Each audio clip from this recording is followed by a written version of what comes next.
people, welcome to my YouTube channel. This is LexClaire. Today is a very special day dahil gagawa tayo ng vlog na totally different sa ibang videos ko. Well, alam naman nating lahat na sikat na ngayon ang TikTok. I hope na panood nyo na rin yung mga TikTok dance challenge videos ko. Sa hindi pa, just follow me sa TikTok, LexClaire0. Today, pipili ako ng isang lumang kanta from 80s na pinasikat ulit ngayon ng TikTok. The title of the song is Life Dance. And for the first time, I will try to play a keyboard. And for those people na merong piano or keyboard sa house ninyo, na madalang nyo lang ginagamit or never nyo pa talagang nagamit, I suggest na gawin nyo rin ito. Ito ang challenge ko sa inyo. Honestly, hindi talaga ako marunong mag-keyboard. But I'm trying to learn dahil naniniwala ako na for someone like me na totally wala talagang alam sa instruments, na kapag nagawa ko ito, ay may inspire din kayo na gawin ito. So ipakita ko sa inyo yung some basic lessons of playing the keyboard na inaaral ko lang kanina. Kahit anong keyboard or piano, makikita mo white and black keys. Walang ibang kulay yan. Then may makikita kang group of 2 blacks and group of 3 blacks. Yung 2 blacks, yung white before black is C. Yung 3 blacks naman, white before black is F. So, sa 2 blacks is C, 2 black C, 2 black C, 2 black C, 2 black C. Yung 3 blocks naman is F, 3 blocks F, 3 blocks F, 3 blocks F, 3 blocks F. Actually, magkarugtong lang yan.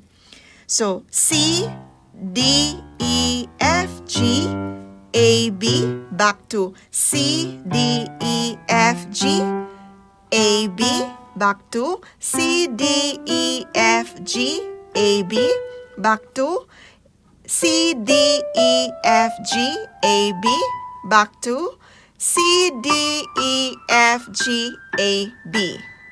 So ngayon, iparinig ko sa inyo kung ano yung live dance.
Yay!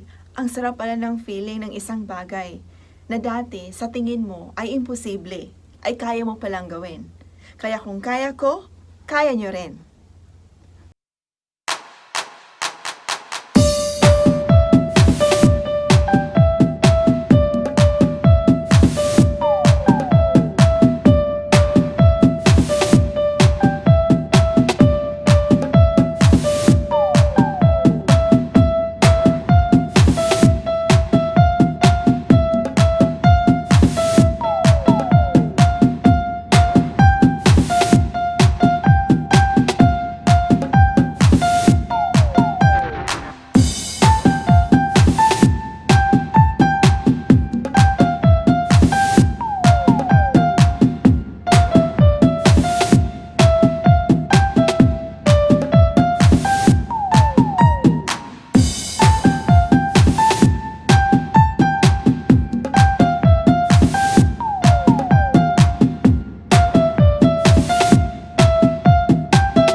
Before we end this video, shoutout muna tayo kay Shell Glivanes. At kung sino yung gusto magpa-shoutout for my next video, comment lang kayo. Thank you for watching, guys. Bye!